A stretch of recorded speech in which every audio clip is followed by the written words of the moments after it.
Hello and welcome to the Ciphertex Download Center. In this video, we will go over the process to download any files from our Download Center.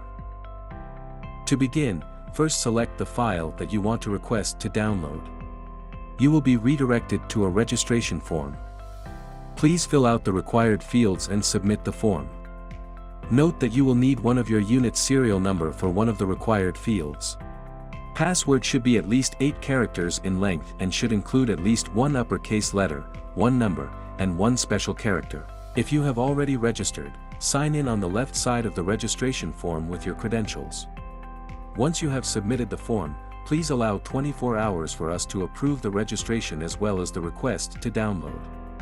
You will be notified via email as soon as it has been approved. Once approved, you may now sign in on the left side of the user registration form.